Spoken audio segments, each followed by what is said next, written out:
They've taken these cars, Ferraris, Lamborghinis, name it, and they just crush them.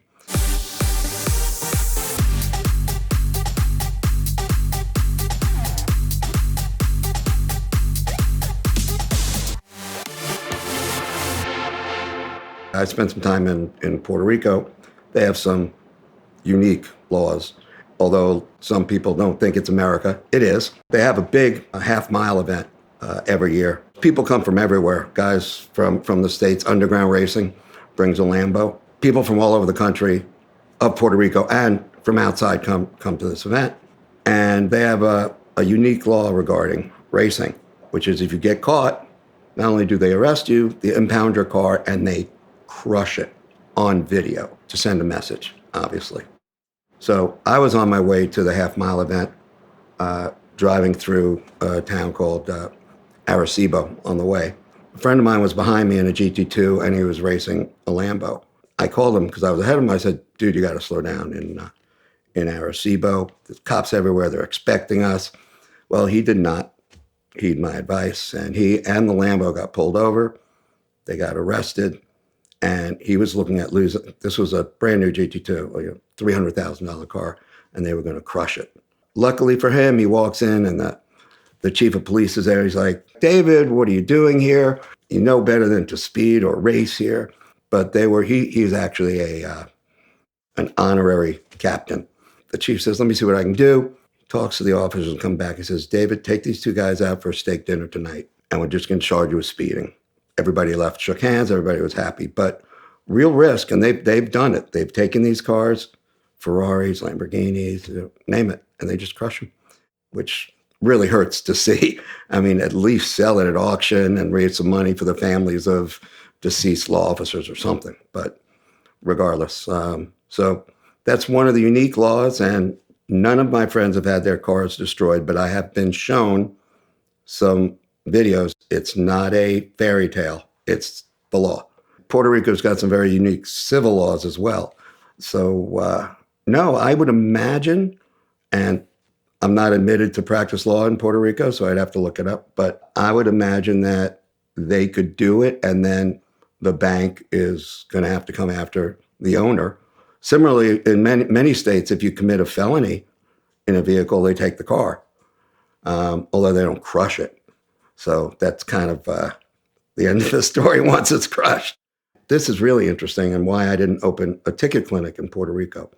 Okay, there is no discipline if you don't pay your ticket on time or elect court. For example, generally in most states, if you don't pay your ticket within the compel by date, your license gets suspended, right? Then you get caught driving with your license suspended, go to jail. In Puerto Rico, you don't pay it, you ignore it. When your license comes up to be renewed every 5 years, they go, oh, you have like $1,000 in speeding tickets. And they'll say, give us 500, we'll call it even. So they actually will negotiate with you. So it made no sense for me to have a ticket clinic there when there's nothing to compel someone to give us a call. And they don't have a point system. In Puerto Rico, well, first off, there's a lack of enforcement generally because the country's broke. To the extent you can drive fast on the roads, because most of them are really bad, they're potholed and everything. But 22 is a great road and kind of swoopy. I've driven significantly above the speed limit there and not had a problem. Although, I'll tell you, two things that really bother them. You can't talk on the phone, all right? And I was actually driving I have an '05 Marauder, black, and it looks like a police car. And I have a Florida tag on it, which is, Florida has different, just like Georgia, you have different tags. And I had the Police Benevolent Association license plate, which has a badge, and it says Police Benevolent Association, but I had a black frame around it, so it just said police, right? And so the officer pulled me over because I was on my phone. I wasn't speeding. He looks at my Marauder, and he looks at the tag, and he goes, Federale? And I'm not going to impersonate a law enforcement officer. That's illegal. So I just looked at him and went like that. And he goes, no telephone, and lets me go. The other thing is you have to get your car inspected every year. which is really nonsense because your local mechanic takes $50 and he gives you the sticker. But regardless, if that sticker on your windshield is expired, they tow your car wherever you are. And until you get it inspected, you're walking. Here's the bad news: 40% import duty. And that applies to if you buy a brand new car in Puerto Rico too. For example, I bought a new Cayenne there, and the tax was $47,000. So it's not just bringing the car into the States, it's even buying a new one. So you have to bring the car in. They don't care what you paid for it. They have a price guide. They use like the Kelley Blue Book. And then for older cars, they use the CPI, the Cars of Particular Interest Book. And they, for example, I brought a 240Z in. What they didn't know is it had an R25B turbo in it. And I mean, the car was built. But they looked in and they said, oh, that's an $18,000 car. And I paid 40% on that as well. It kind of deters bringing in your favorite toys. Now, you can bring them in and post a bond equal to the amount of tax and keep them for 6 months.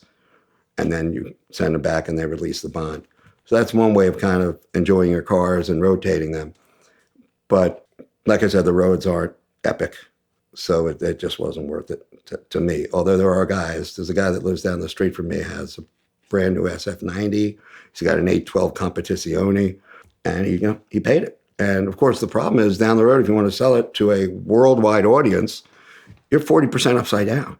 Yeah, it's kind of strange. And it's really not fair to the working class, because you see, some really beat up old Toyotas and stuff. Well, who can afford a new Camry for 30 grand when you tack on another 40%?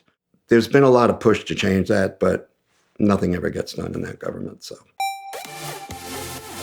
Premier Financial Services makes it easier and more affordable than you could possibly imagine to own your dream car. Their Simple Lease is one of the most powerful tools in the world of exotic car financing. You get all the benefits like the tax savings and the low payments of a lease with all the additional benefits that you normally find in a traditional finance arrangement. You can build up equity, you can pay it off early, you can trade in and out of cars because you get a very clear and easy to understand amortization table to understand what your payoff will be any month throughout your term. And all the while, the amazing team from Premier Financial Services will be right there to help you along the way. They've been supporters of the VinWiki channel now for 5 years in a row, so we can't thank them enough for that, but mostly we're thankful for the fact that they can help you make it easier than ever to own your dream car. Check them out now.